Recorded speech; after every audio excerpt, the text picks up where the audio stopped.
I don't think it's of Megan trying to do the Catherine thing. People just don't really care about Megan enough to question where she is. She's going to have to show her face at some point to make money.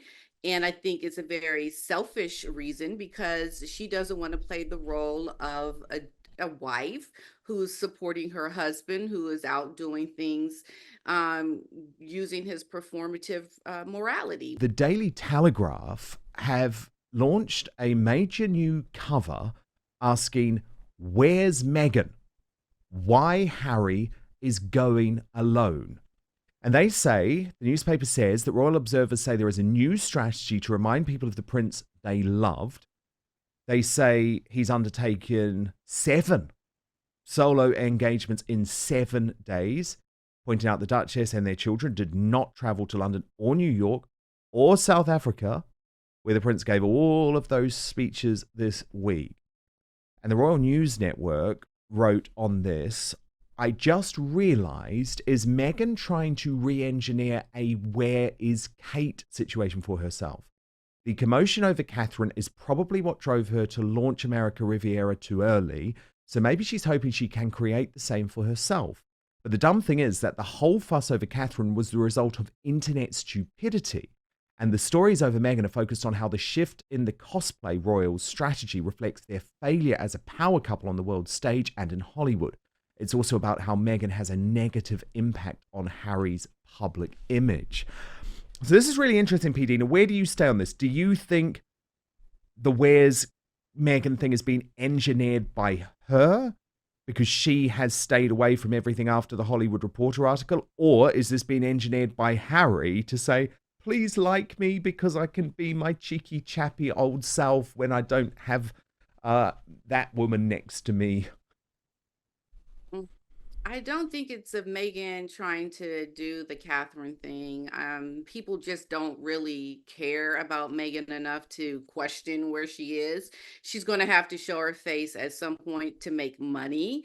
And I think it's a very selfish reason because she doesn't want to play the role of a wife who's supporting her husband, who is out doing things um, using his performative morality, which is what I like to call what he is doing is a performative morality issue because they're performing as if they have morals. And Harry is out reminding people that he is a prince and leaving Meghan at home, I guess, is part of it because she doesn't want to work unless there is something in it for her. She's not really there to support Harry and his trying to make it look like he is doing work and being a real prince with real change. I don't think they are trying to do anything to look like what Catherine did at all. And I'm quite frankly, I'm just disgusted, even with Harry trying to do what he's doing, because he has no backing behind any of the work that he does as a prince. You're not as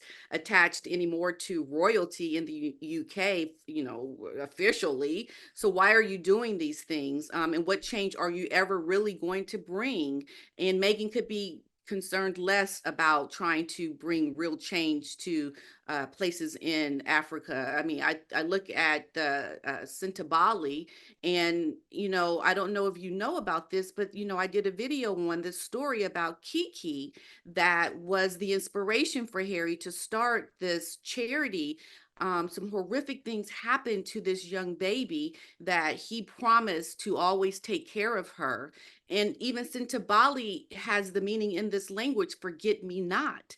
And that's exactly what Harry has done when he has not followed up on his promises to this little baby at 6 months old who was violated. And he's never done anything to show support for this young girl that he promised to do. So he has done exactly what his charity means, forget me not. He has forgotten her. But it's And just like he Africa is an Parks. appalling character to me. Totally, but it's just like Africa Parks. He's not prepared to ask the difficult questions about No, that charity, for example. So you're absolutely. completely right. I love that. I love that. He's got performative morals. You say he's Yes. performing as Performative if he has morals. morality. I love it. I Yes. love it. It absolutely is. I think that is such a good way to put it because at the end of the day, He doesn't have morals, because if he had morals, he wouldn't have ruined the last months of his grandfather and grandmother's Yeah. life. And I'm sorry, P-Dina. I know not everyone's with me on this. I cannot forgive him for it. I can't, No. you know, No. let alone the stress that he's put on Charles just before he got Yeah. cancer, the stress that he's put on Catherine before she had cancer. And we know that stress and cancer are not, they don't mix well, you know? So, Right. yeah, Yeah. no, Yeah. I'm And with it's you. elder abuse. I mean, Yes. think about it. Look at Megan's father. It's elder abuse. Oh, They poor abuse Thomas. Yeah. elders in their Yeah. lives, their families. And thank goodness the Beckhams have no longer wanted to align with them. They shouldn't because of Yes. what they've done to their elders. Yeah, no, Absolutely. no, indeed. And as I say, I'm not the biggest fan of the Beckhams, but I agree with them about this. Harry, I Hmm. mean, speaking of performative morality, there's lots of weird moments from him in both New York and South Africa. But I wanted to play this one moment where he tries to give a rousing speech around a campfire. But again, it's like he's forgetting, P. Dini. When you listen to his words, it's like he's forgetting that he is one of the most privileged men in the world as a member of the British royal family. And the bonus, the positivity of that is the fact that stigma is being broken down in this country and also in Botswana. And we're hitting the target, not just Central Bali, but in general, all of the partners are. And it's making a massive difference. And it is this surge of energy and optimism and voice of young people, ranging from 6 to 25. And the biggest difference, of which really needs more work, the biggest difference is when people at the top stop listening. I mean, look, I know it's woke mumbo jumbo, right? But Hmm. P-Dina, it's particularly insane. It's like he has no self-awareness about who he is, what his No, role is. you're right. And how different his life is to their lives. I mean, I would love to see how the people there live. One of the things that he talked about, and one of the reasons why he was actually there, was to look at the wealth gap, and to talk about mental health and like what real change is he really bringing? What I mean, he says all these things that just doesn't really, what does it bring and mean to these people who are in real time needing housing, needing access to real health care?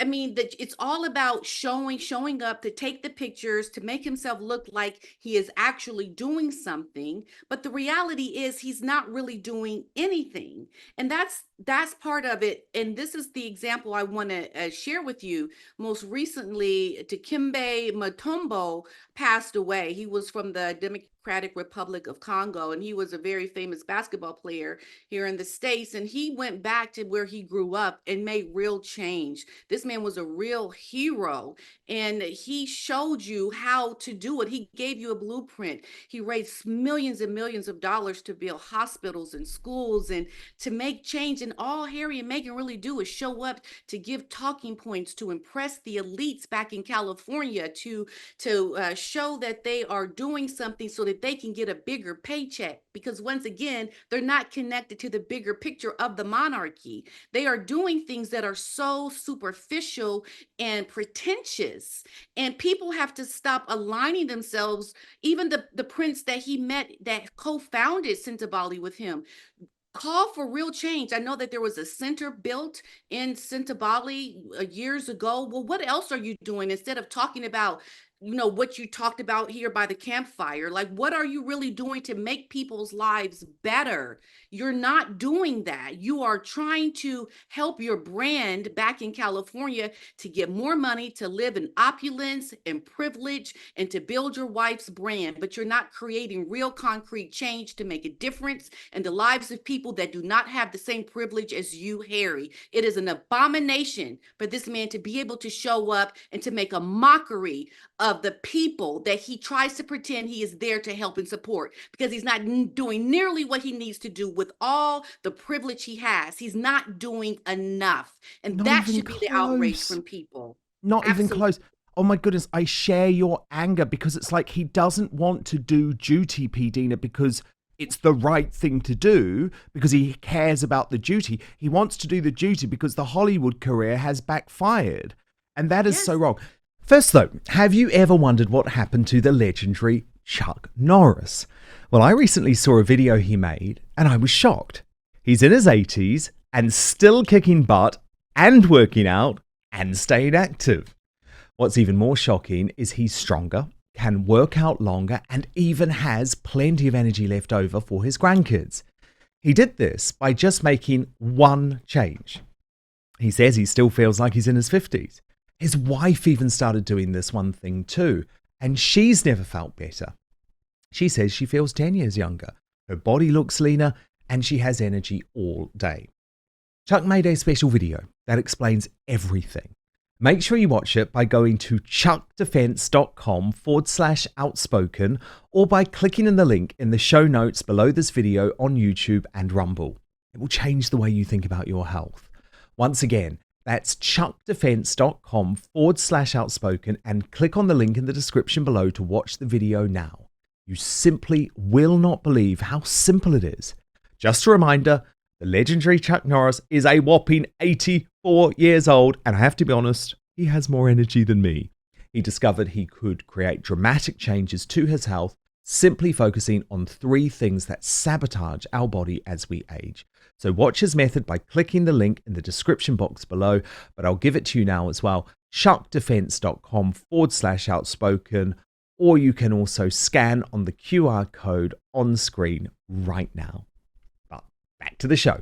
And look, you saw his true intentions, by the way, in New York, I think, because firstly, he was meeting with Hillary Clinton and Dr. Tedros of the World Health Organization. So there's that whole globalist thing going on. And then there was the completely bizarre appearance on Jimmy Fallon, on the Jimmy Fallon show. And I didn't understand this one at all. So I've got a theory that maybe it was a financial deal that he was paid because he wasn't promoting a thing. P-Dina, he didn't talk about any of his projects. There was no charity connection whatsoever. So all of this seemed to be to promote Jimmy Fallon's Nightmare Halloween ride, right, in New York, which I'm sure is a great thing. But it felt very bizarre to me that Harry wouldn't have thought, actually, this is an opportunity. I'm on TV. Everyone's going to be watching this. I'll do it. But there has to be some sort of connection to the charity. For example, why couldn't he have taken some of those young women who he was on stage with earlier in the week and taken them to the Jimmy Fallon experience with him and talked about it? Or, for example, taken the parents from the Parents Network who had suffered the loss of their children through suicide. Why could he not have taken them into the Halloween experience with him, got them to meet Jimmy Fallon? Jimmy Fallon would have said yes. Instead, it was all about Harry larking around, acting like an 18-year-old. He swore, which was very unbecoming. And then there was also this really weird moment where he went in and sort of, I don't know if it was a joke or not, but a woman frightened him and it looked as if he was going to punch her. I mean, look, I'm not saying no one can have fun, okay? But the whole point of doing something like that, P-Dina, is if you promote something. Like with William, he's not just meeting up with David Beckham for fun. He's meeting up with David Beckham to promote the London Air Ambulance Service. And we're all talking about the London Air Ambulance Service, which William really cares about because of his visit with David Beckham. Right, exactly. That's what I'm talking about, like doing something meaningful. Yes. And that's where it becomes, like, for me, it's just not okay. And it really does need to be called out. And I'm so glad you speak about this and people can kind of see this perspective because, like myself and others with Prince William, we're doing real change, doing things to really help people. And Harry and I believe Meghan are just going through the motions. They're not really in it for what the meaning is to really help people. They're in it to go through the motions, to use your performative morality, to get your paycheck, to make more money, to live your life of opulence. And that's what it's about. It's not really about what you think it should be about, like what we know it should be about. He's there to make his money, and it's all hollow, it's shallow. You're not even trying to raise money for a bigger cause or to bring people along that you want people to meet to get a wider reach about the work that they are doing. They're not doing that, and that's where it needs to be spoken about. And I'm glad the Hollywood Reporter has written what they have written. I hope they write more. I hope more publications come out. I hope there's a lawsuit, because there is a real travesty happening here that people need to kind of look at and open their eyes up, and not just follow Meghan and Harry for what they're wanting you to see, but thinking critically about what it is we're actually seeing and understanding this is not what we're seeing them try to show us. Think deeper than that. Think really what they're not doing and how they are a lost cause to the bigger picture of things that need to be done, and people they need to help. It's about enriching themselves. Just look at the whole reason why they left the royal family in general. They wanted to find a way to be independently wealthy, to not rely on the taxpayers, right? So everything that they do is going to be around trying to up their brand, to make them be able to make more money so that they can, for their engagements, go do what they do and make millions of dollars. It's not about really helping people, but they're trying to make you think that with their performative morality. And that's what Totally. it is. They're trying to impress people. Performative morality. Oh my goodness. I absolutely love that. P-Dina, thank you so much. I'm just looking at, I'm just literally bookmarking or putting into my watch later file at the moment your two videos. The first, Harry and Meghan's Wild Hollywood Adventure, falling deeper into the rabbit hole, and Harry and Meghan, the decline of Hollywood, what you need to know. And these are the two videos, I think, by the looks of it, where you make the links to what's going on with P. Diddy. So fascinated about that. You can find P-Dina on YouTube. P-Dina, I always love speaking to you. Thank you so much. Thank you. Thank you very much. Thank you so much for watching Dan Wootton Outspoken. Please click on my face just to the bottom left to subscribe to this brand new independent news source, and turn on the notification bell so you'll be alerted to our brand new live shows, uncancelled interviews, and special royal episodes. Outspoken is also now available as a podcast, so you can listen to the show every weekday on the go, wherever you are. You can subscribe on Spotify, Apple Podcasts, or wherever you get your podcasts, and I've put some of the links in the show notes below this video. Keep watching our Outspoken clips to support this independent news venture with no spin, no bias, and no censorship, unlike the MSM. Most importantly, I promise to keep fighting for you.